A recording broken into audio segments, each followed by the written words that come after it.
Добрый вечер, дорогие телезрители. Абхазское телевидение продолжает прямые эфиры, теледебаты между кандидатами в депутаты парламента Республики Абхазия.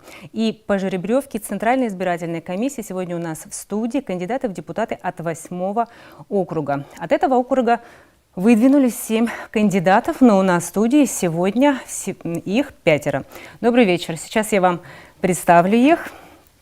Бганба Анетта Сергеевна, Габня Виталий Викторович, Какаля Астамур Валерьевич, Калягина Анна Владимировна, Нормания Наур Геннадьевич. В 1999 году окончила с отличием АГУ, присвоена квалификация преподаватель дошкольной педагогики, психологии, методист, логопед. С 1998 по 2015 годы преподаватель общеобразовательных учреждений. С 2003 года преподаватель кафедры педагогики и методики начального образования педагогического факультета АГУ. С 2010 года старший преподаватель. С 2005 года преподаватель, руководитель курсов Республиканского центра повышения квалификации. С 2005 года за своим временем. Как только вы начнете рассказывать о своей программе, таймер будет запущен. Благодарю. Уважаемые избиратели, 12 числа перед нами стоит очень важная задача. Это выбор органа, который будет регулировать нашу будущую деятельность, нашу будущую жизнь в течение 5 лет, а может быть и более. Поэтому я очень надеюсь на то, что каждый из вас обязательно придет на избирательный участок и обязательно проголосует в соответствии со своей совестью, со своими желаниями и приоритетами. Активная педагогическая деятельность, активное взаимодействие с обществом позволили мне выработать некоторые направления моей программы. Одно из самых первых направлений – это принятие закона об образовании. На мой взгляд, это достаточно важный закон. Почему? Потому что он не просто регулирует деятельность образовательных учреждений, а он в целом регулирует жизнь нашего государства. От его принятия, от качества его будет зависеть практически все. Поэтому, на мой взгляд, перед тем, как принять этот закон, необходимо, чтобы он был обсужден на общественных площадках, педагогическим сообществом, который может дать дельные советы по тем компонентам, которые важны именно будут для нас. Понятно, что мы не создаем что-то новое, мы берем, интерпретируем, добавляем, но мне кажется, что вот это содержание должно быть рассмотрено специалистами, которые понимают. Следующее направление моей программы – это работа с людьми с ограниченными возможностями здоровья, которым практически не уделяется внимания. Это медицинское, педагогическое, социальное сопровождение лиц с нарушениями развития. Когда семья остается на один с проблемой, вряд ли ей кто-то поможет. К сожалению, в государстве эта проблема практически не решена. Все перекладывается на плечи родителей, а это непомерная ноша. Следующее направление – это направление работы с малоимущими и многодетными семьями.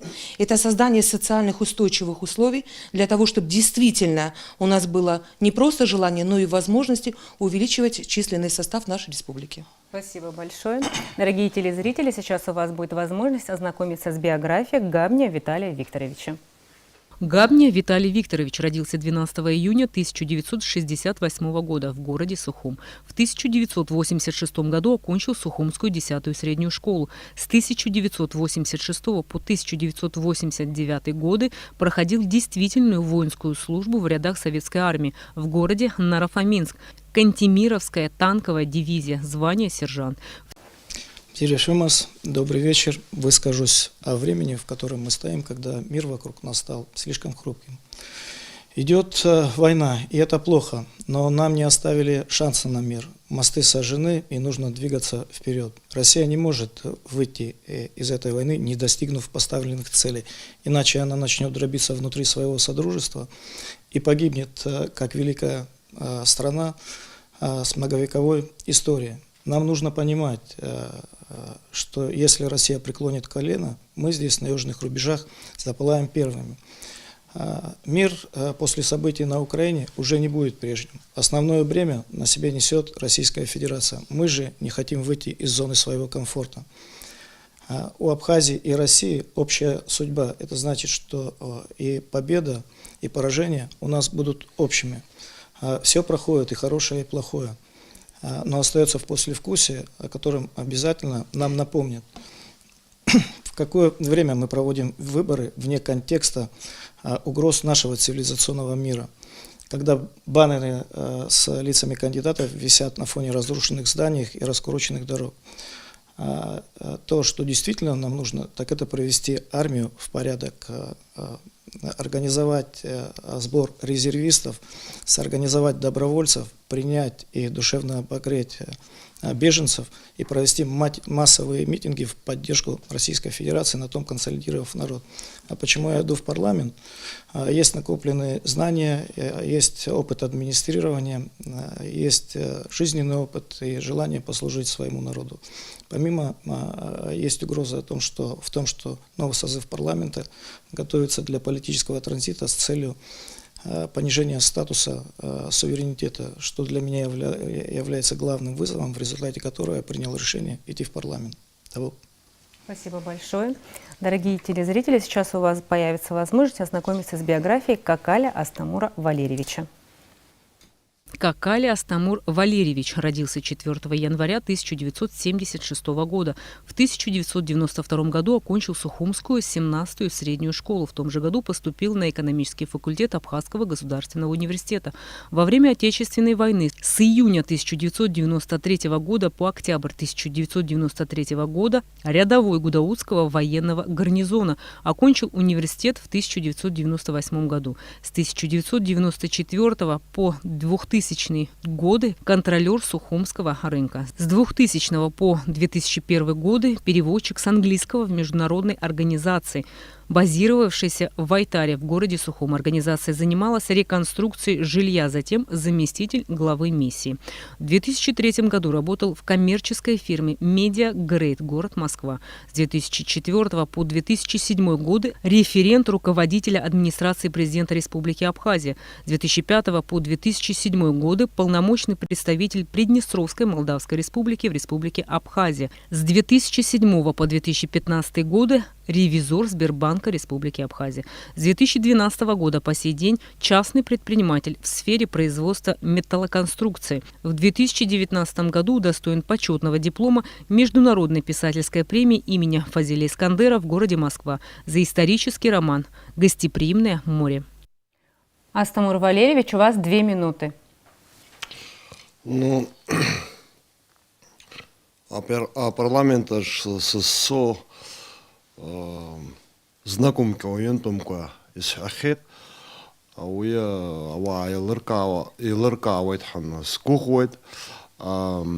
хотелось бы поговорить о тех темах, которых мы пока в этой студии не затрагивали, о тех темах, которые непосредственно интересуют избирателей на Маяке. Проблема дорог на Маяке, она фундаментальная. Это наказ избирателей. Я считаю, что они в этом отношении правы. При бюджете страны 9,5 миллиардов на этот 2022 год, принятый парламентом, в этом бюджете нет ремонта полотна дорожного, улиц Габечия, проспект Мира, Чукбар, Татарская улица.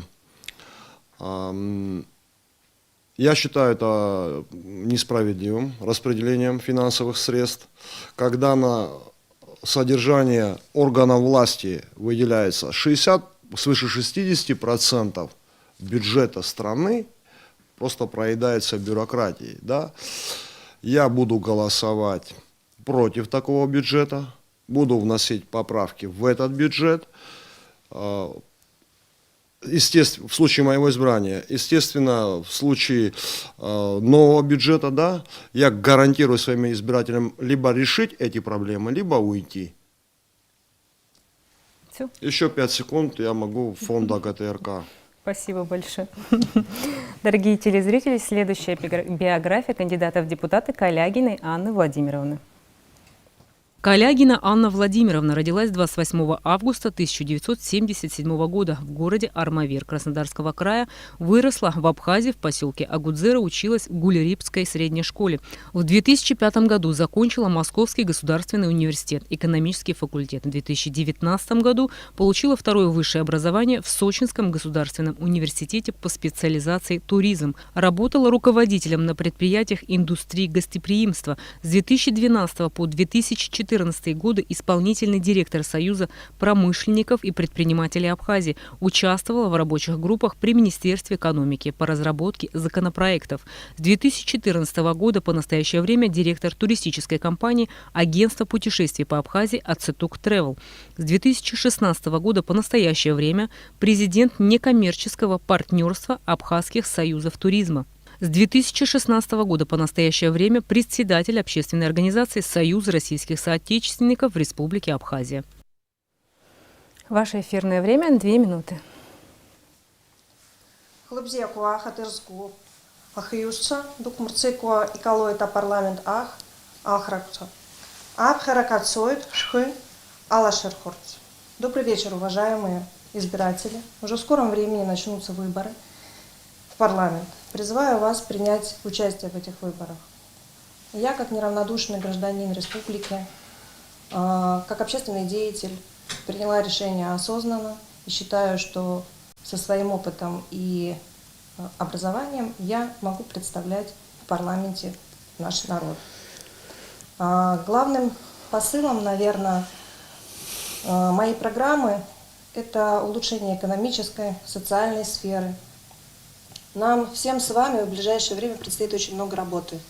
Нам нужны кадры в промышленности, в туризме, в сельском хозяйстве. Но все эти проекты не будут работать, если у нас не будет работающей законодательной системы. Что хочется сказать своим избирателям? Прежде всего, конечно, мы хотим улучшить свою жизнь, чтобы наши родители ни в чем не нуждались, чтобы наши дети и внуки смогли достойно получать образование достойное и иметь рабочие места. Я думаю, что следующий созыв парламента просто необходимо будет направить все силы на развитие республики, на принятие законов, которые помогут привлечь нам инвестиции, а также эти законы обеспечат нам достойную жизнь в будущем. Спасибо большое. Следующая биография кандидата в депутаты Нармания Наура Геннадьевича. Нармания Наур Геннадьевич родился 13 мая 1991 года в городе Ткварчал. В 2008 году окончил с отличием Сухумскую 4-ю среднюю школу. В том же году поступил в Абхазский государственный университет на физико-математический факультет по специальности прикладная математика, информатика.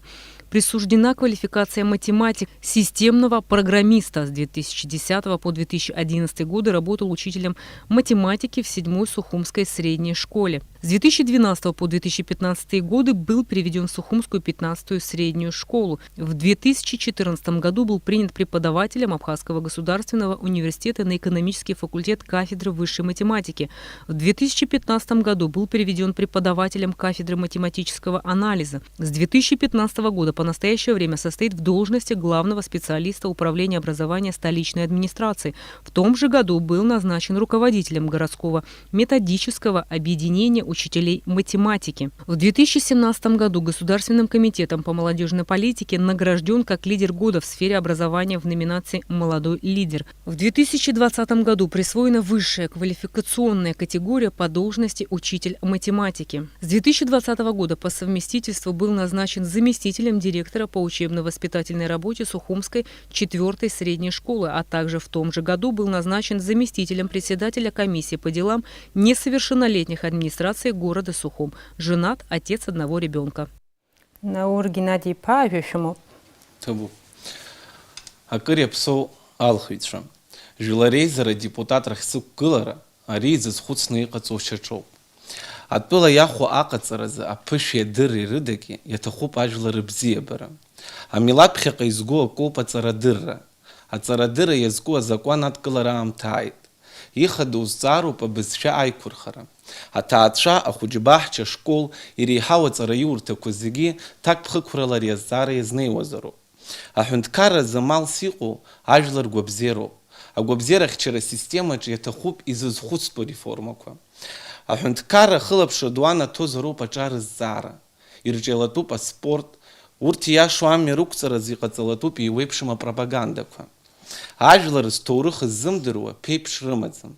Аибашьа ветеранцәа, аншьаҩцәа, ахәыҷырацәа змоу аҭаацәа аҳәынҭқарра аҟынтә ихылаԥшра рымазароуп. Уважаемые избиратели, решение баллотироваться в депутаты парламента – обдуманный шаг. Ничто так не способствует процветанию нации, как образование. Нет образования – нет нации. Созрела необходимость принятия закона об образовании. Богатство любого государства – это здоровая нация. Необходимы продуманные и полные реформы в системе здравоохранения. Незанятость молодежи становится проблемой. Государство должно оказывать поддержку и помощь молодежи, больше внимания уделять развитию спорта, проводить пропаганду здорового образа жизни. Народ, который не помнит свою историю, не имеет будущего. Социальная защита ветеранов, инвалидов, пенсионеров, многодетных семей должна стать системой, направленной на создание условий, обеспечивающих их экономическое и моральное благополучие. В единстве сила. Этим девизом должны руководствоваться и правительство, и граждане государства. Благодарю за внимание. Табу. Спасибо большое, уважаемые кандидаты. Так как наш прямой эфир разделен на 3 блока, приветственную часть мы с вами завершили, я вам предлагаю сейчас к основной приступить. Любой желающий может вытащить 3 вопроса из ящика, и мы приступим к вопросам. Наур Геннадий Пам? Чай? Хазар активка.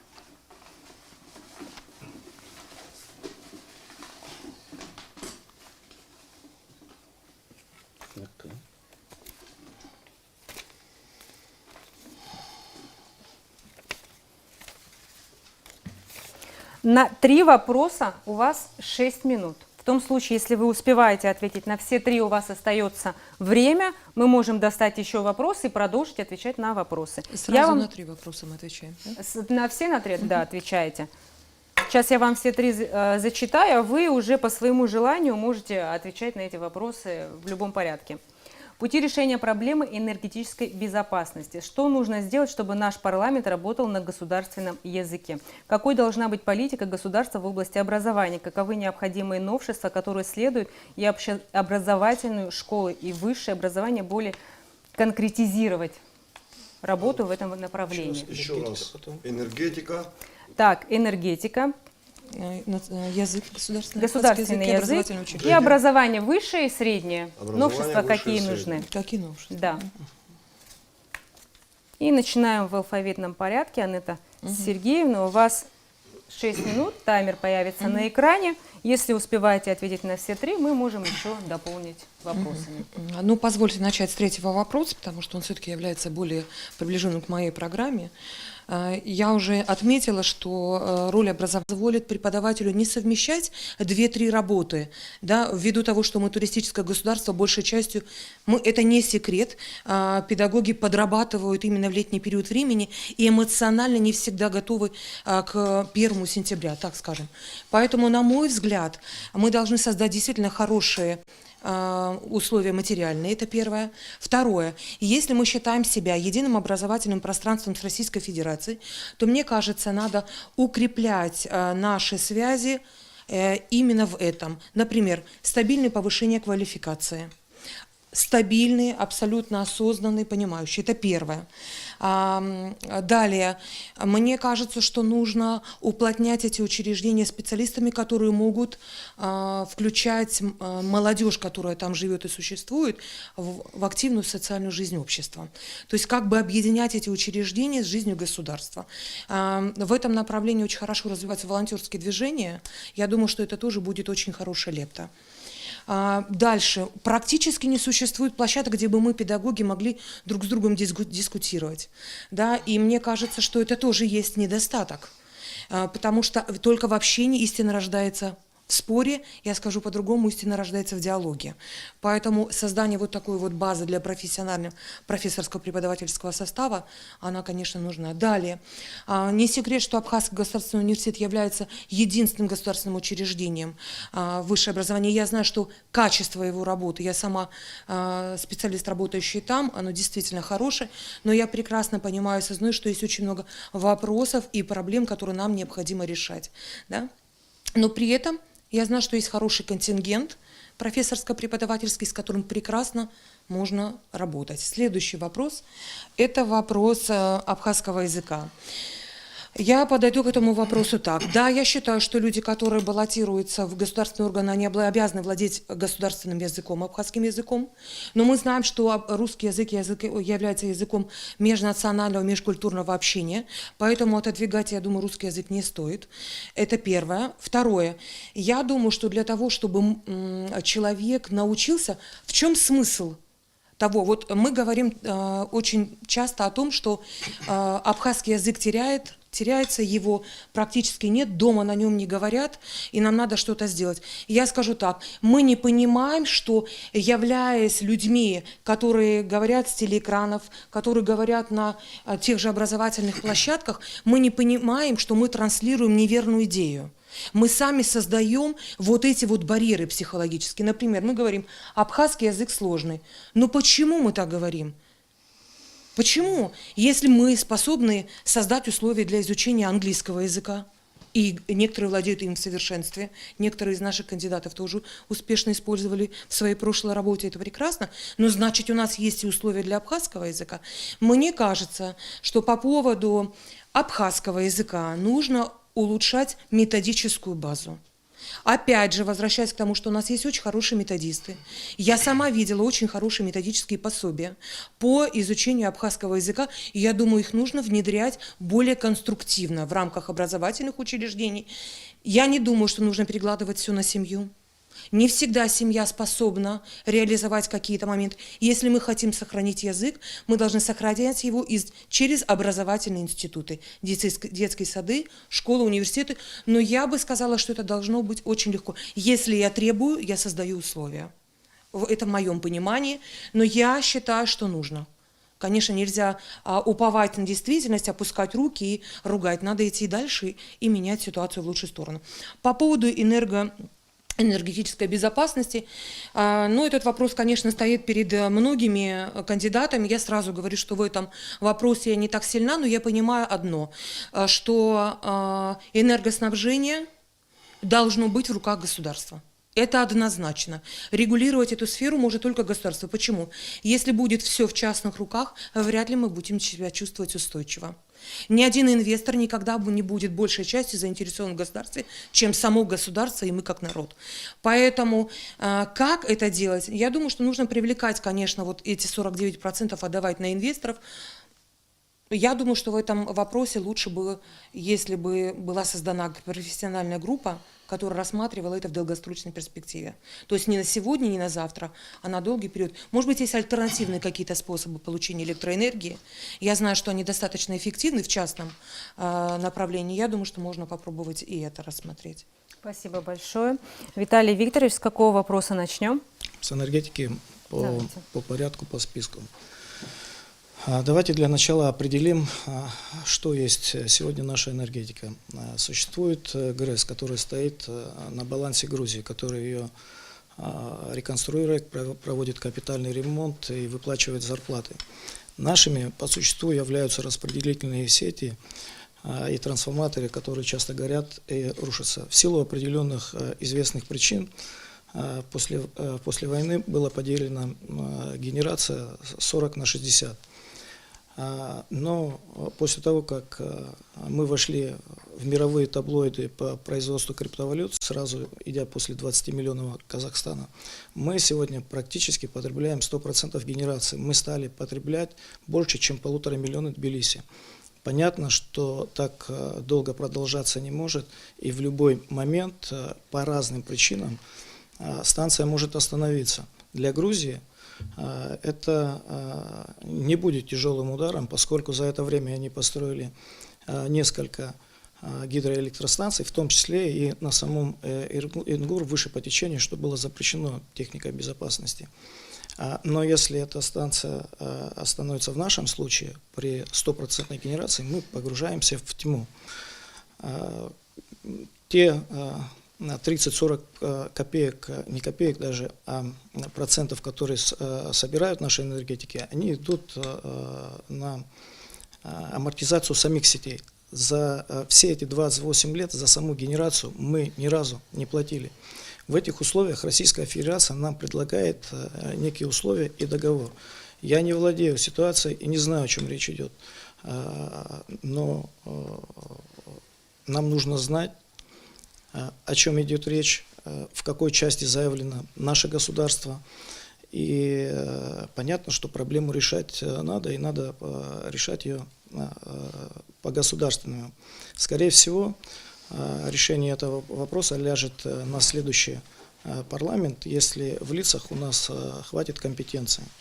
Если, переходя ко второму вопросу, скажу, что у нас о языке говорят кто угодно, только не специалисты. Поэтому мы беремся за решение этой проблемы с другого конца. Мы немногочисленный народ с ограниченными ресурсами и ограничиваем, купируем себя разными цензами, и возрастным, и цензом оседлости. Теперь еще и языковым цензом, который в большей степени ударит по всему населению, приведя к напряжению не только межнациональному, но и повышая градус внутриэтнического напряжения, поскольку при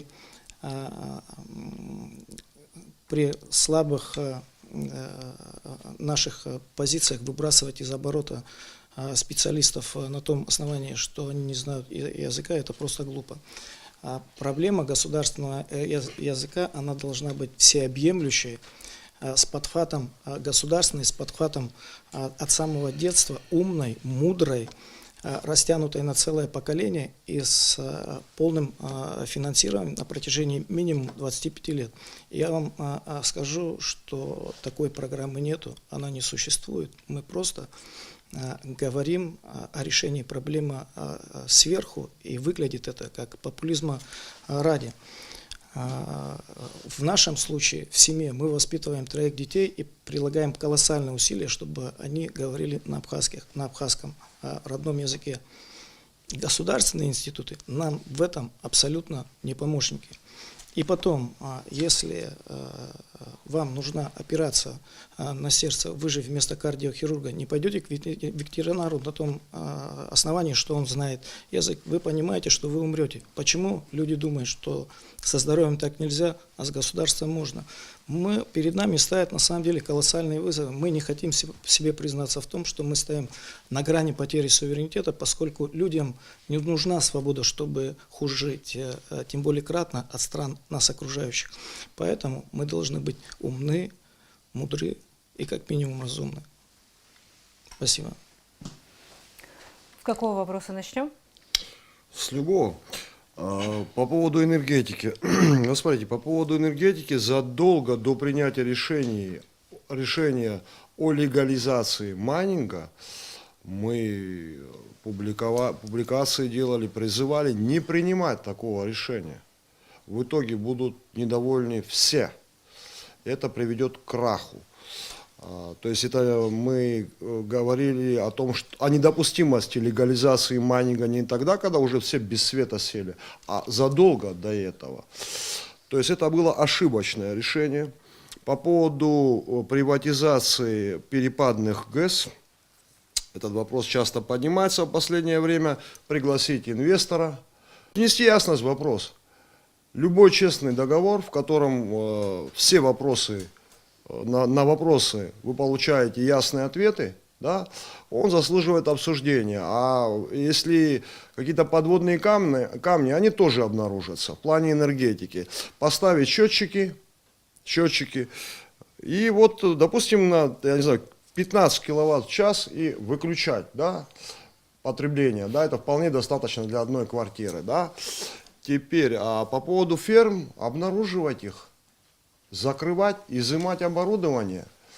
И не для отчетности там один-два аппарата у малоимущих, А большие фермы закрывать, я не верю, что их так трудно найти, люди это даже обсуждать не имеет смысла без зачистки тотальной государственных служб от коррупции. Объясню почему.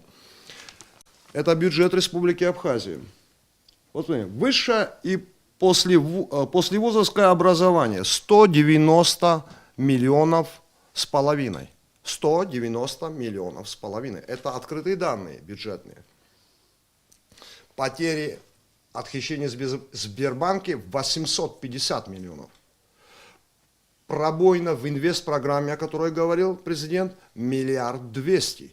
Итого, это только 2 эпизода, 2 миллиарда. У вас в образовании, на образование в прошлом году потрачено 190 миллионов 499 тысяч.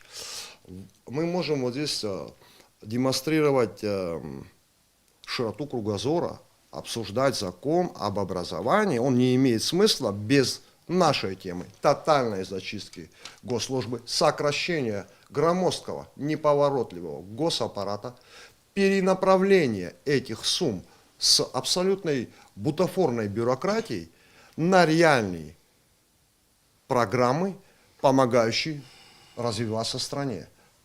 И еще меня удивляет, как вообще принимается бюджет страны долгие годы. Есть такой пункт. Другие вопросы в области образования. 39 миллионов 681 тысяча. Другие вопросы. Какие? Другие. Детализации бюджета нет. Я вот интересовался в Минфине. Мне не дали детализацию. Там есть, но это трудно, сложно, невозможно. Этой детализации, конкретики этих 39, это лишь один из пунктов. Весь бюджет такой. Даже депутаты этого не требуют. А какой смысл, вы же понимаете, мы же не артисты разговорного жанра. Если мы будем демонстрировать друг другу знания языка, навыков, да, а у нас вот так вопрос будет решаться, то, я думаю, избирателям мало будет это интересно. Спасибо большое. Анна Владимировна, с какого вопроса предпочитаете начать? Можете зачитать. Энергетика, государственный язык в парламенте И образование. и образование.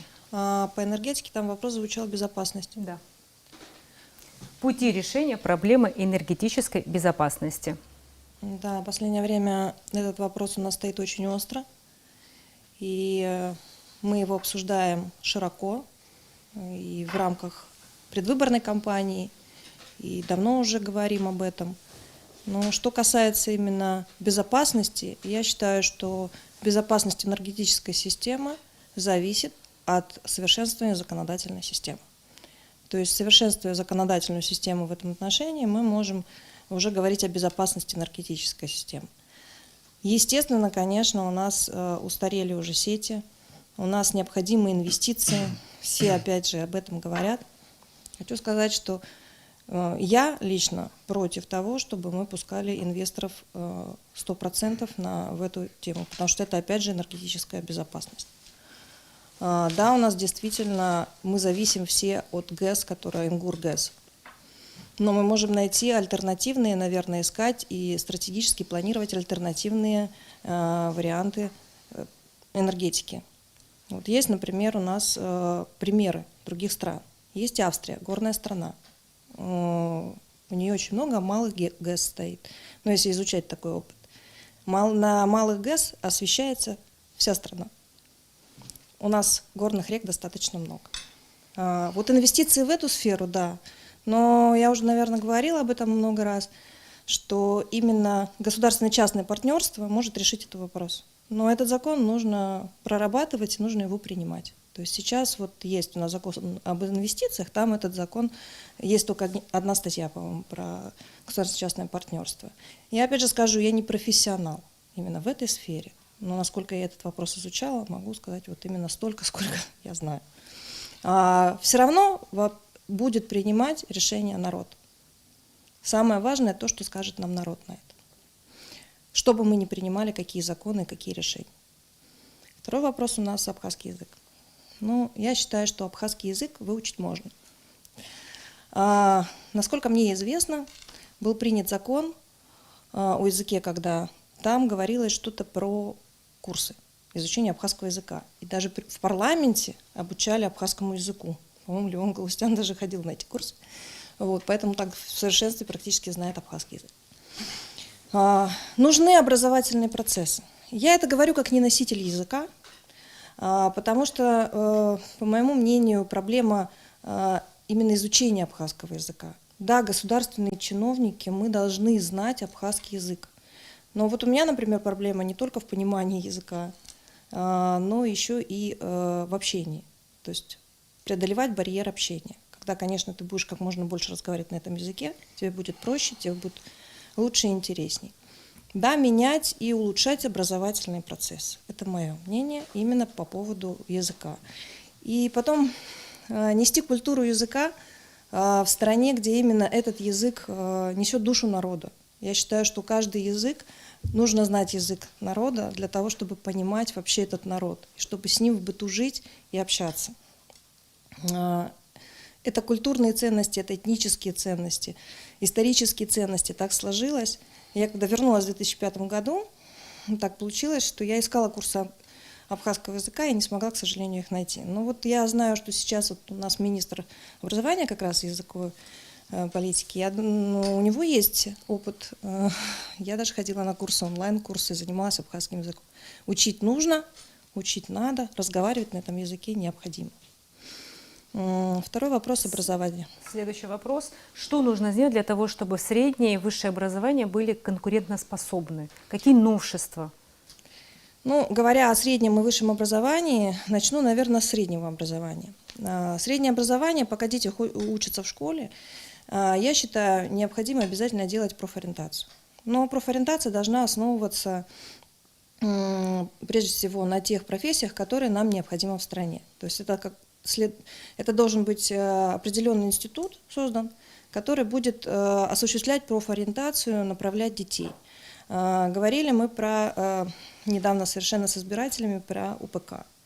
Были у нас производственные комбинаты, где мы получали дополнительные профессии какие-то. Да? То есть вот я получила профессию секретаря, и это меня спасало в какой-то момент, когда мне нужно было зарабатывать деньги, но я еще училась.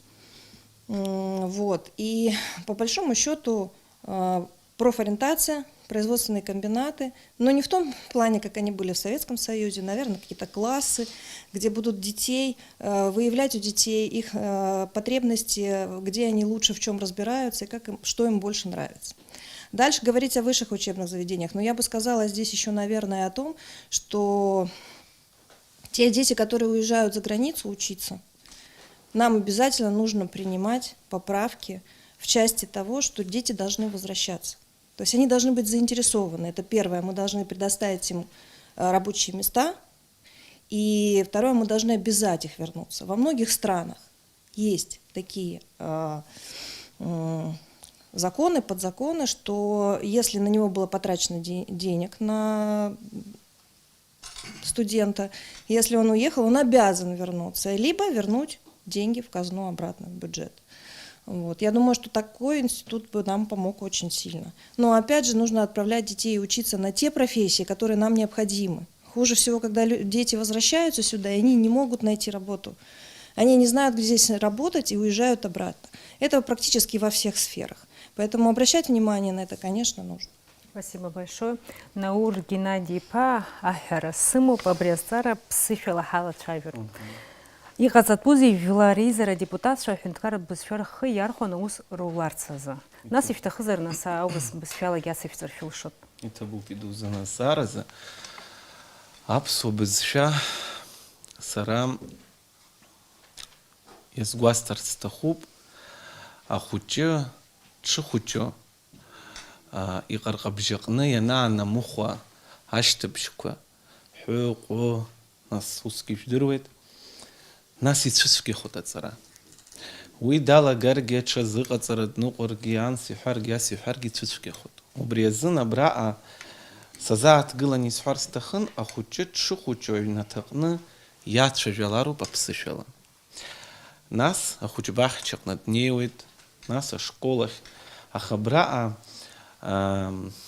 сара исгәамԥхо иҟоуп нас ҭаацәара, ԥсышәала аԥсуа ҭаацәара, нас аԥсуа школқәа Аҟәа иаҵанакуа угозар, нас ирацәаӡам, асекторқәагьы ыҟоуп уи егьырҭ ашколқәа рҟны, аха аурыс школахь дрышьҭуеит. Избан, аԥсуа школахь дзырмышьҭран дыҟои, абызшәа иҵарс рҭахызар, ибызшәала дцәажәаларц рҭахызар, абызшәа мыӡырц ҳҭахызар, избан аԥсуа школахь дзырмышьҭран иҟои. Уи акы, ҩба адепутатша нас ицо сара анационализм сҳәаӡом, уи нас ҭоурысума, дыԥҳәысума, дырманума дықәгылар азин нас ишимоу зегьы иаҳдыруеит, аха сара иазгәасҭар сҭахын, иқәмгылеи, ирҭахыми, ирҵаат аԥсуа бызшәа. Аԥсуа бызшәа рҵаат. Избанзар асессиақәа рҟны ԥсышәала ицәажәангьы имҩаԥыргар алшоит. Убри азын ахәыҷқәагьы ирбоит изызҳауа. Ахәыҷы дыԥшуеит, иабасыхәо, иабасхы, иабасырхәо. Азҵаара изаанхоит. Ари ианибалак аҵарадырра аҟны аума, даҽа хырхарҭа аҟны аума, аиԥсуа бызшәа зегь раԥхьаӡа игыларан ишыҟоу анеиликаалак, уигьы агәыблра икны аҵара далагоит. Уи абызшәа аганахьала исҳәарц азы абри акәын. Егьирахь ԥсышәала саналага исҳәоит аенергетикатә иҟоу аҭагылазаашьа, ауадаҩрақәа срылацәажәар сҭахуп, изыхҟьо иаҳҳәап, иаахҵәаны, ииашаны ишыҟоу. Ханижәаба процент ауааԥсыра алашара ахәыршәаӡом. Ӡеизакырҭаҿы ӡы иагхеит, амаругақәа хеит, иажәит, насгьы акриптовалиута аусура алагалара. Сара абраҟа иаазгар сҭахуп астатистика, абри аибашьра еилгеижьҭеи алашара зишәам ауал иартәоит миллион имаҭ рҟынӡа. Иҩнызқь ҩажәа шықәса анҵәамҭазы иҟаҵаз агәаҭарақәа рыла миллион рҟынӡа аҵыхәтәантә ихышықәса рзын иныхан. Шәазхәыц, алашара зишәам ауал абжа ныхуп аҵыхәтәантә ихышықәса рыла. Иҩнызқь ҩажәиактәи ашықәс ҳгозар аенергетика кризис царҭа змам арҳаракыра аҟынӡа ихалеит. Убри аҟнытә алашара уахыки ҽнаки рыла баф-басааҭ идырцәо иалагеит. Абра иаҵасшьыр сҭахын, ари ачымазара ҿкы аҽарӷәӷәаны ианыҟаз аамҭазы. Акриптовалиута арҿиара, азҵаара сара теориалоуп ишыздыруа, аха практикала ицҵааны исымам. Убри аҟнытә хәыҷык исцәуадаҩуп ахәшьара аҭара, уи аҳәынҭқарразы феидас иалоу. Аха Урыстәылатәи аԥышәа излаҳнарбо ала, уи аламырҵәаразы аӡәгьы даҿамгылаӡеит. Аха урҭ ирымаӡам уҩыза кризис ҳара ҳҟны иҟоу ҩыза. Убри аҟнытә сара сызлахәаԥшуала, ииашаны, хылаԥшрала амайнингқәа русура мҩаԥгазар, убри иахашәало аԥара иҳашьҭыр алшоит афымца лашаратә маругақәа рахь реиҭашьақәыргыларахь. Еиҭах исҳәоит, иаҭахуп абри амайнингқәа рызҵаараҟны ишахәҭоу ахылаԥшра аҭара. Аҵарадырра по поводу образования, я что хочу сказать. Да. Значит, я хочу начать с того, что на сегодняшний день учитель, заходя на урок, он работает на среднего ученика. Но есть такие школы, где контингент детей даже до 40 получается. Вот 40 детей сидят, учитель там за 45 минут должен охватить весь класс, и он начинает работать на среднего ученика, если брать среднее образование. И что получается? В классе есть дети, которые успевают по этому предмету, могут и больше, а есть дети, кто отстают. Если учитель начинает работать на сильного ученика, этот ребенок также остается без внимания. Если на слабого ученика, этот потенциал засиживается. Поэтому я хочу что отметить?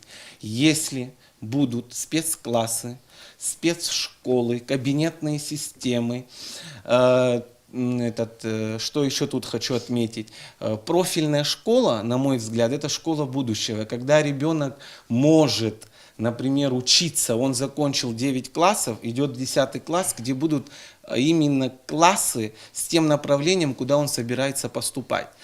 И углубить те предметы, которые ему нужны. Остальные предметы можно будет сократить, чтобы он прошел на базовом уровне. Поэтому и нужно поработать с учебным планом, потому что этому учебному плану уже 30 лет. Информатика как предмет основной на сегодняшний день, потому что компьютеризация идет вперед, техника идет вперед. У нас проходят в 10 классе дается 1 час, а в российских школах чуть ли дети не проходят со 2 класса. Поэтому эти все моменты, над этим нужно работать и еще раз работать. Спасибо большое. Дорогие кандидаты, у нас сейчас есть возможность задать друг другу вопросы. На ответ 4 минуты. Если у вас нет вопросов друг к другу, то можно вытащить вопрос из ящика. Ну, было бы интереснее, думаю, если вы друг другу задали бы вопросы, вы обсудили бы. Рената, нет вопросов, потому что это, честно говоря, выглядит дурно. Я полагаю, что будет Предлагаю лучше. вытащить Да, Нургин вытащить Адипа, дополнительные вопросы. Дачазарак. Решишь?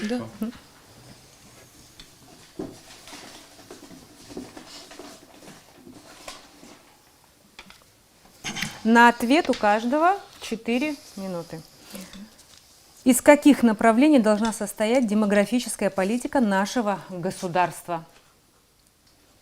И начинаем по часовой стрелке. Анетта Сергеевна, у вас 4 минуты. Ну, это одно из направлений моей программы.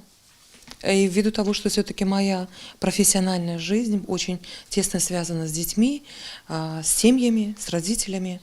Ну, во-первых, я хотела бы отметить тот факт, что 10-15 лет назад родители, конечно, отличались. Они были менее информированы в каких-то вопросах развития и воспитания детей, да? Ну, скорее в вопросах развития. Потому что воспитание, мне кажется, в лет 20-30 назад трехпоколенные семьи давали хороший положительный эффект. Когда семья жила с дедушками и бабушками, которые могли привлекать весь свой потенциал воспитания внуков, это, конечно, было эффективно. Так вот, возвращаясь к тому, что родитель меняется. Сейчас родитель достаточно информирован, он владеет очень многими аспектами, да, он многое знает, он становится другим. Мне, конечно, отрадно наблюдать, что есть семьи, многодетные семьи, где более 2 детей и очень включенные мамы, достаточно активные отцы, но мне бы хотелось, конечно, чтобы такая возможность иметь более 2 детей была у всех семей. Не только у тех, у которых есть хорошее материальное обеспечение со стороны их родителей, со стороны их семьи и так далее, потому что молодые не всегда сами имеют возможность воспитать, да, несколько детей. Мне кажется, что здесь государственная политика должна быть выстроена достаточно четко. Сегодня пособие для многодетных семей от 1500 до 3000 на 3 детей, в зависимости от района, где проживает семья. Но это смешно. Вы понимаете? При наших тратах, при всем при том, что да, существуют, конечно, детские сады, это тоже отрадно отметить, они отремонтированы и в хорошем состоянии, но это не везде. Школы, они отремонтированы, но тоже, опять же, не везде. К сожалению, дополнительное образование большей частью платное, особенно если мы говорим, например, о психологической, логопедической поддержке. Это в большинстве случаев все, это платные ресурсы. Поэтому что мы как государство можем дать родителю, чтобы рассчитывать на то, чтобы семья воспитала на достойных граждан и не менее 3-4 в семье? Конечно же, материально будет на первой ступени, материальная поддержка. Второе, мне кажется, должно быть укрепление семьи и социальных институтов, школ и детских садов. Мне кажется, вот это вот перекидывание друг на друга, это должна школа, а школа говорит, это должна семья, это не есть хорошо, потому что результат деятельности зависит от, я называю так, это классический педагогический треугольник. Родитель, учитель и ребенок. Эффект в ребенке будет лишь тогда, когда 2 социальных института, семья и школа, активно принимают участие в его развитии. А демография напрямую будет связана с этим. И еще У вас еще 50 секунд. Прекрасно. Скажите, я могу вернуться к вопросу по поводу наших школ и построения? Ну, у вас 40 секунд, если вы Да. уложитесь. Мне кажется, что, возвращаясь к этому вопросу, нужно отметить, что большое количество информации дается современному ребенку. Он не в состоянии охватить все, а мы с него все требуем, мы требуем. Мы увеличиваем домашние задания. Родитель должен быть специалистом во всех отраслях. Он должен быть специалистом в области истории, географии, биологии. Это практически невозможно. Мне кажется, сама система образования в школах должна быть нацелена на развитие самостоятельности ребенка. Умение работать с информацией, выбирать главное, важно, и потом это будет в будущем ему тоже поможет. Спасибо большое. Извините, что я так перешла, да? Нет, вы свое время эфирное использовали, Виталий Викторович. Какие направления все-таки сегодня можно использовать в демографической нашей политике? Да, спасибо. Количество людей на планете растет с геометрической прогрессией и достигло 8 миллиардов, но распределено население неравномерно. Есть страны, где идет убыль населения. Установлено, что если на каждые 100 человек рождается 8 детей, то это повод бить государству тревогу. Включаются правительством всякого рода программы поддержки детей и женщин в целях повышения рождаемости. Но несмотря на существенные подушки, все равно убыль населения наблюдается именно в благополучных странах, что говорит о том, что там, где нет идеологических, духовных и религиозных скрепов, нации вырождаются. В той же Германии на каждые 100 человек рождаются всего 50 детишек. В странах Скандинавии и Франции положение выглядит немногим лучше, поскольку на основе толерантности разрушаются основы семьи как ячейки общества. Идет замещение ценностных категорий, а в нашем случае при глобализме мы тоже не защищены от разрушения и смены парадигмы. Да, в определенной степени нас держит наш традиционализм, неписанные законы Абсора, но они тоже разрушаются под воздействием агрессивной среды. Если же говорить непосредственно о нас, то в первую очередь это вопрос цены. Можем и способны ли мы быть социальным государством при собственном бюджете в 3,5 миллиарда рублей, который не хватает даже на выплату на текущие расходы? Спасибо. У вас еще и время есть, можете дополнить. Я ответил на вопрос. Астамур Валерьевич, ваше видение по этому вопросу? Да, если вы позволите. Ну, скажите, Рената, какая демография может быть, какая демографическая ситуация может быть у людей с базовой пенсией, не дотягивающей 3000? Какая демографическая ситуация может быть в стране, где среднестатистический избиратель радуется сухпайку на выборы, немного гравия, да? Какая может быть демографическая ситуация? Очень ужасная. Теперь, демография – это не только родить новых, но и сохранить тех, кто уже родился. Когда человек в 60 лет от нищеты становится больным от бесправия, от несправедливости, раньше времени уходит, это сокращение демографии. У нас, по сути, махаджирство послевоенное, оно продолжается. 15-20 тысяч хахакладша, хвистша, Москва и Цот, Вахян ход, Авадаку архот. Да?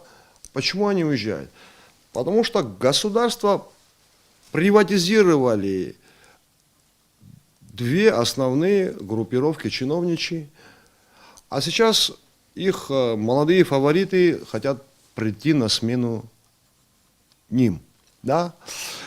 И в этой конфигурации человек должен быть либо штурмовиком, либо, извините за выражение, колхозным аферистом, который сгоняет на выборы, загоняет людей, да, обманывает соседей, там, так зарабатывает, да, либо подхалимом, Интеллектуально развитые люди не могут встроиться в такую систему, они вынуждены либо прозябать, либо покидать Абхазию. Что мы предлагаем? Хоч незыка диаспора хамоп трухтула абсва. Дораджа а бизнесмен шао. Амазмуавао. У нас такие хорошие отношения союзнические с Россией, что если мы все открыто, да, вот поведем этот разговор, они нам помогут. В условиях сегодняшних санкций против России наша диаспора, которая может приехать сюда, открыть новые рабочие места, вливание в экономику может сделать, да, это будет способствовать развитию демографии.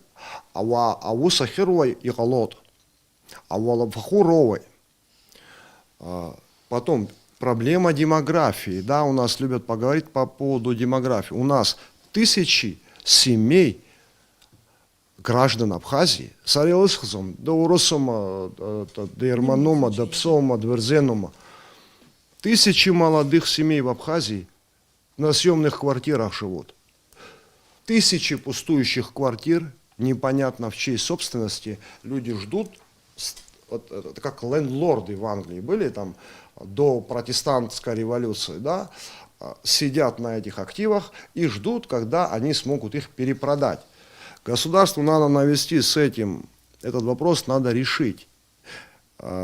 И я, например, вижу решение очень простое. За пустующие руины, оформленные на конкретного человека, повысить ему арендную плату, сделать так, чтобы ему вот это маклерство в копеечку село, и чтобы заставить вернуть обратно. Понимаете? Приватизированы за копейку, раскурочены по родне чиновничьей, да? Не только заводы, фабрики, но и даже жилой фонд. Понимаете? Это же наши граждане. Рысхазами. По поводу вот еще один момент. Я хотел бы, если мне хватает времени? Нет, не хватает. Да, мы, в принципе, можем в следующем вопросе. Мы успеваем столько проключать. Ну, правила, к сожалению, не молчу. устанавливаю Вы арбитр, не я я. не Да, спорю. так что, Анна Владимировна, из каких направлений должна состоять демографическая политика нашего государства? Я вам отвечу как мать, как сестра, как тетя. Что может стимулировать матерей рожать? Ну, прежде всего, я думаю, что самое первое – это наличие твердо стоящей на ногах семьи. В начале семья, когда образовывается, конечно, и помогают родственники, но первое, что, конечно же, нужно знать, где жить.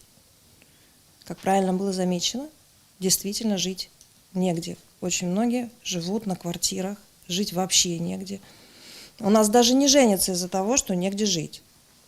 И не стоят твердо на ногах люди, не знают, как потом содержать семью.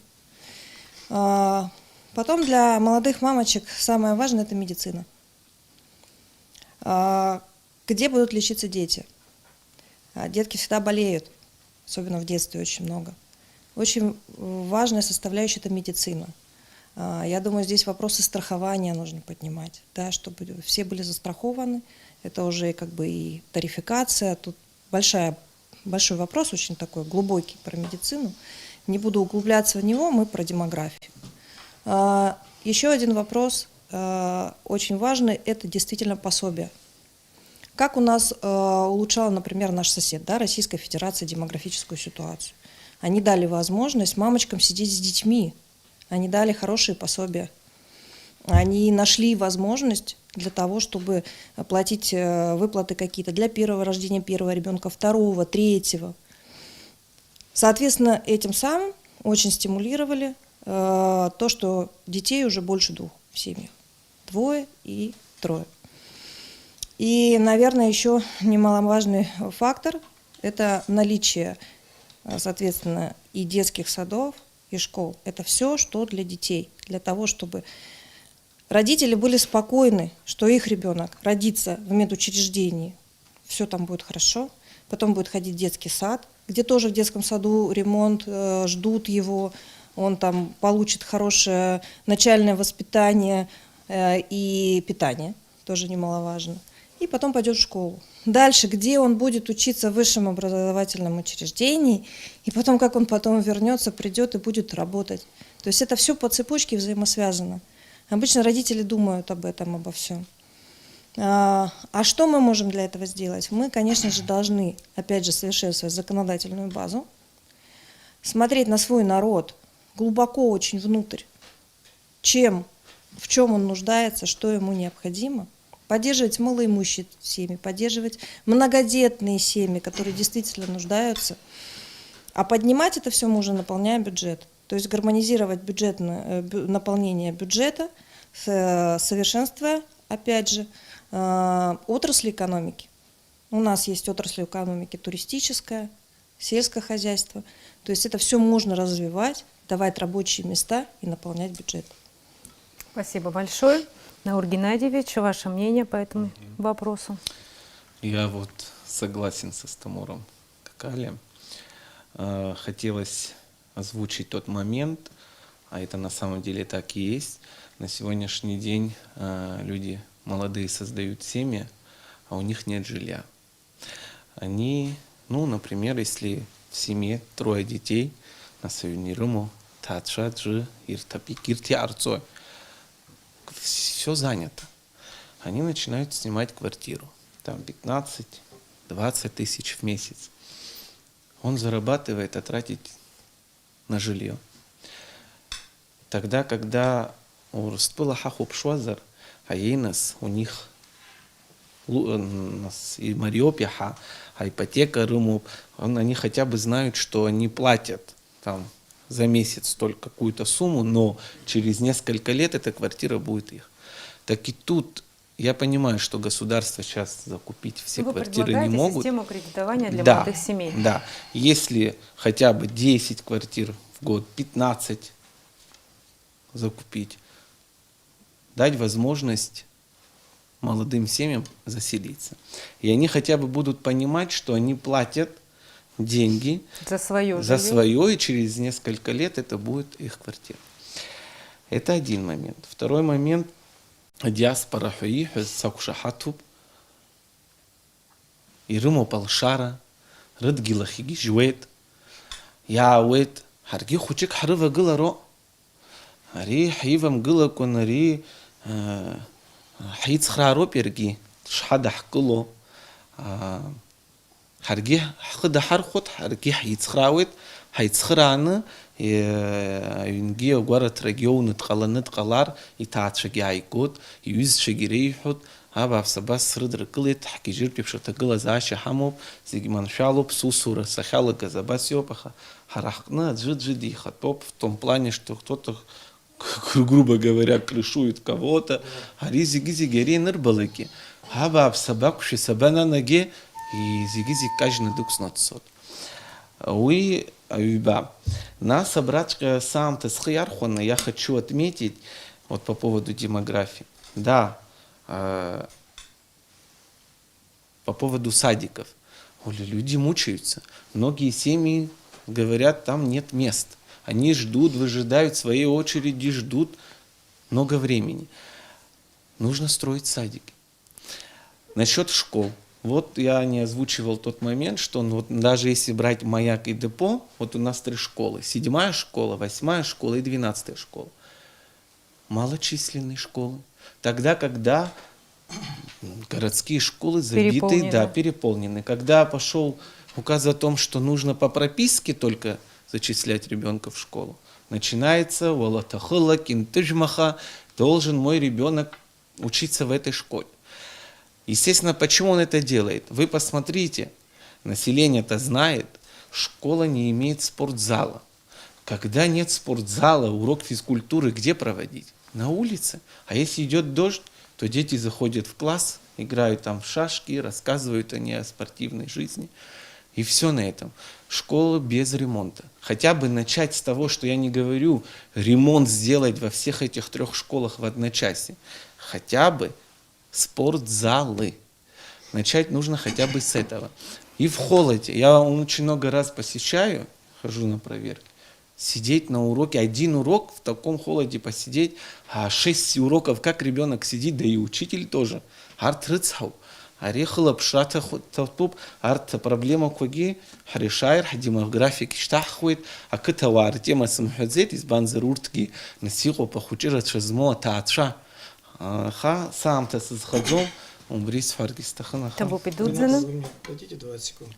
Мы сейчас тему продолжим, потому что эфирное время не можем сейчас затягивать.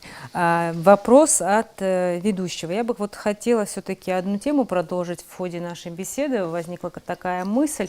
Так как вы являетесь кандидатами в депутаты, считаете ли вы, должен быть ценз у депутата в плане образования? Насколько это важно? Депутат должен быть образованным человеком, иметь высшее образование, иметь практику в законодательной деятельности. Ваше мнение? 2 минуты. С меня, Алена да? Сергеевна? Ну, мне кажется, что требования, конечно, к депутатам парламента должны быть. Мне кажется, не только со стороны образования, хотя сейчас я раскрою этот вопрос, а наличие образования высшего должно быть. Оно должно быть. Я понимаю, осознаю, что очень многие, получая дипломы, не всегда действительно владеют теми компетенциями, которые соответствуют этому диплому. Да? Но все-таки мне кажется, что высшее образование и некоторая жизнь в образовательном учреждении, которое является центром культуры, оно все-таки должно быть. Оно дает человеку другое понимание действительности. Совершенно другое. Мне кажется, кроме образовательного ценза, во-первых, образование высшее – это да, но человек должен постоянно повышать свою квалификацию. Мне кажется, он не должен быть специалистом во всех областях, он может быть специалистом в одной области и хорошо ею владеть. Ведь парламентарий – это же… Мы почему-то думаем, что парламентарий – это человек, который знать должен все. Может быть, но это практически невозможно. Он должен владеть своей отраслью и владеть ею хорошо. И уметь, и должен быть открыт к другим новым подходам, да, и к другим отраслям. То есть он уметь должен дискутировать и уметь должен выдвигать какие-то проблемы, да, уметь принимать решения и нести, кстати, ответственность за эти решения. Помимо образовательного ценза, мне кажется, я не хочу никого обидеть, но, на мой взгляд, человек, идущий в парламент, возраст его тоже должен быть определенным. Мне кажется, возраст парламентария должен быть не менее 40 лет. Это моя личная позиция. Почему я так думаю, я объясню. У нас есть, и этому примеры достаточно яркие есть, сильные, умные, образованные личности, и в 20 и 30 лет я согласна, что некоторые 25-30 действительно более образованные и грамотные, чем другие в 60. Я согласна. Но наш организм устроен так, психика устроена так, что человек способен стратегически и прогностически мыслить именно после 30 лет. Мне кажется, есть прекрасные сферы, в которых сильная личность может реализоваться до 40. А вот парламентарий, мне кажется, возраст должен быть не меньше. Спасибо большое. Виталий Викторович, ваше мнение? Да, спасибо. Позволю себе дополнить предыдущий ответ. Да, у вас оставалось время, Да, вы можете предыдущий дополнить. ответ. Я считаю, что лучшее, что с нами может случиться, если мы войдем в состав союзного государства, что даст нам гораздо большие возможности в вопросах безопасности, в вопросах экономики, социальной политики и вообще стабилизирует государство, где мы способны разрешить многие застарелые вопросы вот, в части выше освещенных тем. При этом такого рода союзы, они всегда идут на пользу больше небольшим государствам, которые больше получают, нежели отдают. Переходя к данному вопросу, скажу следующее, что комиссия по гражданству провела определенную работу, где значительно усилила ценз конституционного закона о выборах депутата парламента и положила на стол президенту за 8 месяцев до начала следующих выборов. При определенной расторопности мы могли уже на этих выборах идти по новому лекалу, но, к сожалению, этого не произошло. Должен быть, конечно, должен в самом вопросе уже содержится ответ. Если вы нанимаетесь на небольшую коммерческую фирму, то у вас должно быть резюме, опыт работы и испытательный срок. В данном случае речь не идет о городском собрании, где ты занимаешься там техническими и хозяйственными вопросами, что тоже непросто. Речь идет о законодательном органе, способностью представлять страну в столь тяжелое время, принимать бюджет, разрабатывать законы, тем более, что мы говорим о реформе перераспределения полномочий, где на депутатский корпус возлагается еще большая ответственность при назначении министров, при отчетности министров собранию.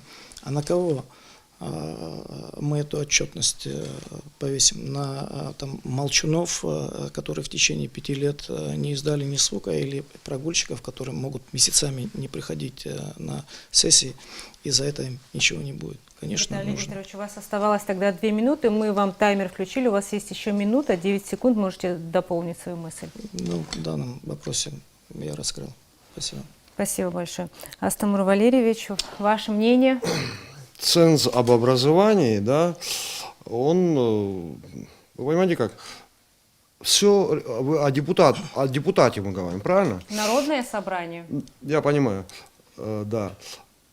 Это определяет избиратель, понимаете? И скорее ценз об образовании должен быть у избирателя. Вот, знаете, избиратель среднестатистический, он должен быть независимым, интеллектуально развитым. И, как он решит, понимаете,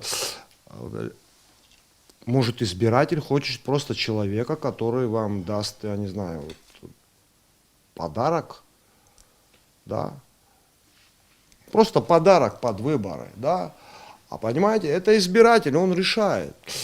И здесь, вот как ханжи мы вот сейчас, чтобы не вышли, да, это решает избиратель. Во-первых, образование, вот вы говорите, да, это перекликается с законом языке. Есть люди, вот вы говорите, апсфера с дыром и так далее, они русскоязычные, они не русскоязычные, они косноязычные, они с трудом формулируют мысли. Почему? Потому что они также неясно мыслят. Апсфера с хазом, аурсфера с дыром. Почему? С чем это связано? Такие люди бывают востребованы. Вы понимаете? Я очень уважаю наш прошлый парламент, и это вообще не о них. И позапрошлый, и мы спорили, выясняли, это интеллектуалы, хорошие люди. Но среди чиновничества у нас необычайно востребованы муляжи. Понимаете, вот муляжи, они востребованы вот этой системой.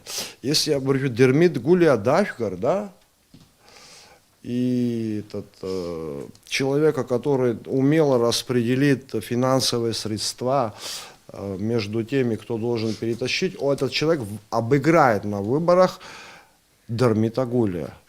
Да. Здесь проблема в избирательной системе. Это, вы знаете, это еще по поводу образования. По поводу образования, не думаю, да. Образование, да, почему не вас... Ваше время вышло, к сожалению. Понятно, да. хорошо. Спасибо большое. Анна Владимировна, ваше мнение по поводу этого вопроса? Ну, конечно, ценз именно в образовании, он необходим. 35 человек попадают в высший законодательный орган. Они должны разбираться и понимать, что они должны делать и как должны делать. Помимо этого должен быть опыт работы, общий кругозор, заслуги какие-то определенные в каких-то областях. Понятно, что нас выбирает народ. Они смотрят на все, но необходимо обратить внимание обязательно и на то, профессионал в какой области, и какие сферы именно мы развиваем, и какие именно законы мы будем принимать.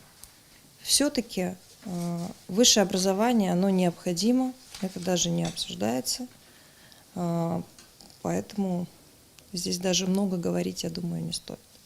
У вас есть еще минута, если хотите что-то дополнить. Спасибо большое. Наур Геннадьевич, как вы считаете, нужен ли все-таки ценз кандидатам в депутаты, в народное собрание? Как вы к этому относитесь? Я считаю, что человек, который заканчивает университет, должен набраться опыта в той сфере, в которой он работает.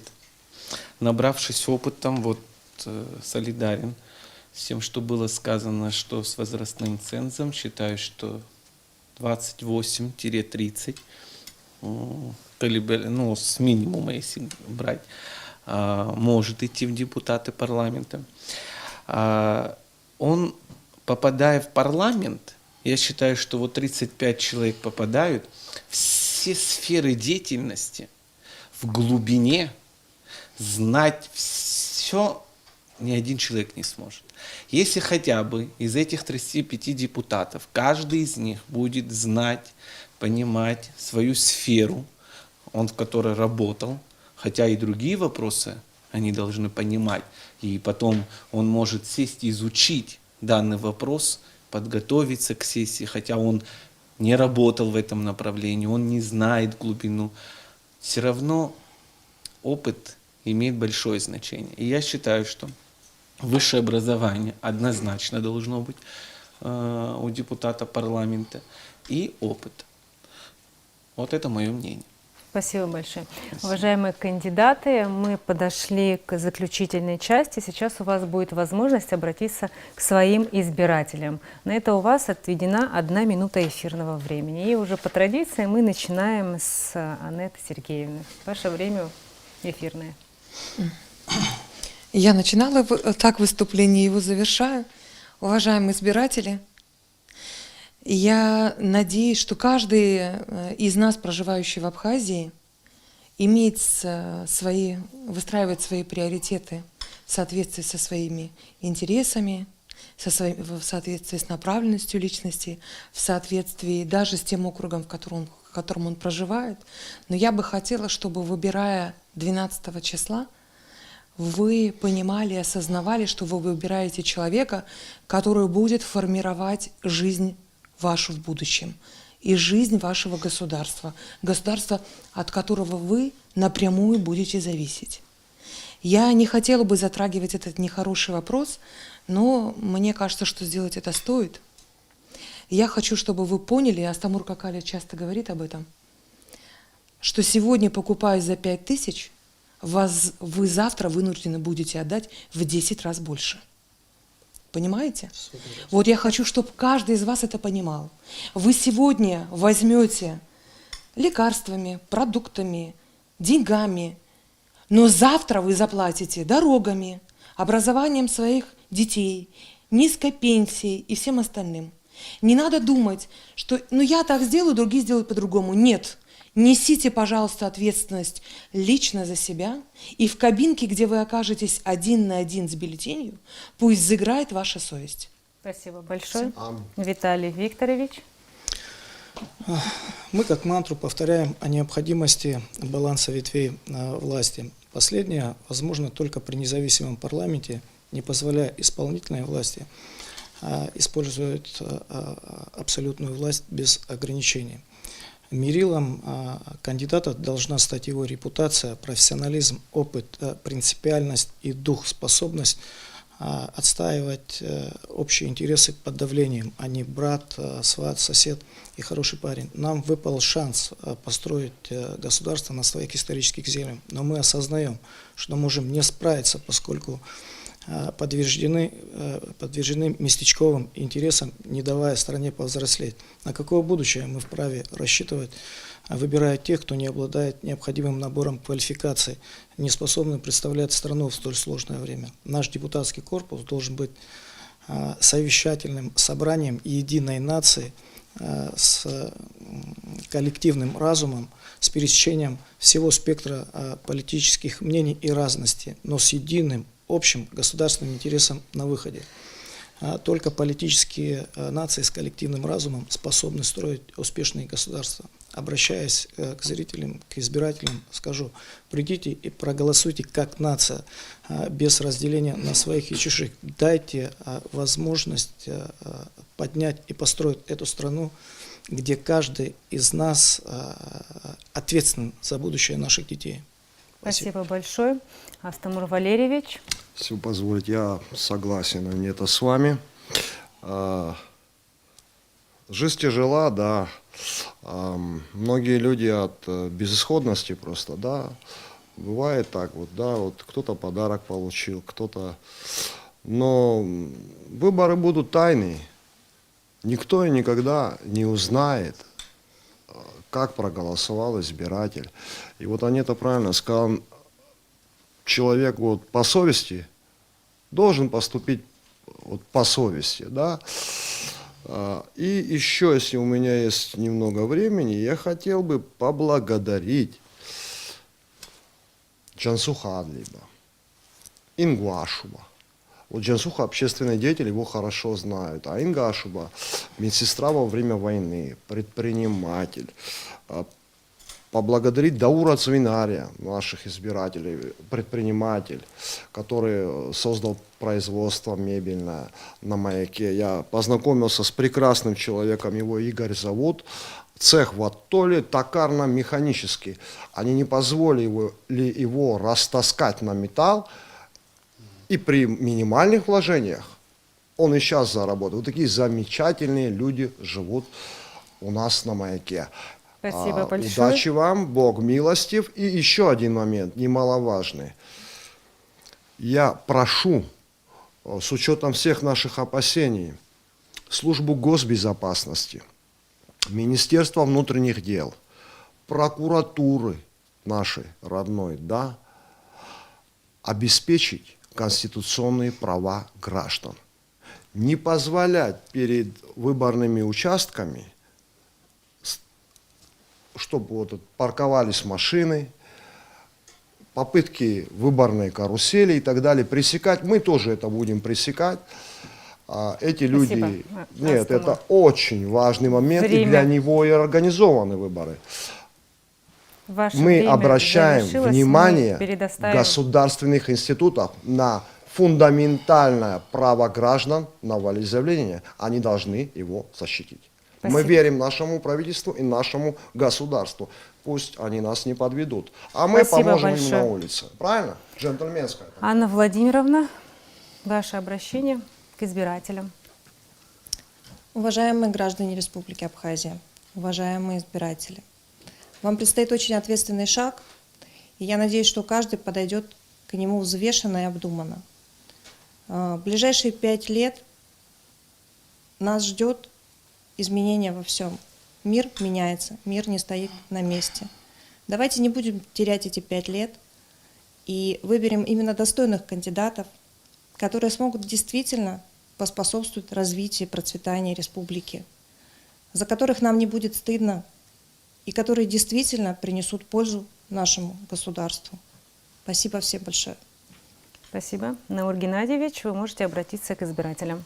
Итабу. Хатырс куалхитшу. Гукалы шас форстахуб, и бзена шас хуцна, и шена и зана алхракуш резнерц. Избанзар шарашуп из обзору, хтола вот шты апепш. Я также хочу напомнить, что депутат парламента занимается законотворчеством. А вот то, что перед выборами там заезжает грейдер, там ставят столбы, фонари, плафоны и так далее, это, конечно же, даже не знаю, как это назвать. Вот. Но при этом депутат парламента каждый квартал, хотя бы раз в 3 месяца, должен видеться со своими избирателями и вместе с депутатами городского собрания должен, сотрудничая с ними, решать по возможности наболевшие вопросы граждан. Всем желаю лучшей жизни, больше веры в нравственность, чем в деньги, и правильного выбора. Всем кандидатам желаю удачи. Спасибо большое, уважаемые кандидаты. Я благодарю вас, что вы сегодня нашли время и пришли к нам в студию. Уверена, что для ваших избирателей ваше присутствие в прямом эфире сегодня очень важно. Уважаемые телезрители, я напоминаю, что в нашей студии сегодня были кандидаты от 8-го Маякского округа. На этом я с вами прощаюсь, а завтра в этой студии встретятся кандидаты в депутаты Народного собрания от 7-го округа. Библиотека. До свидания.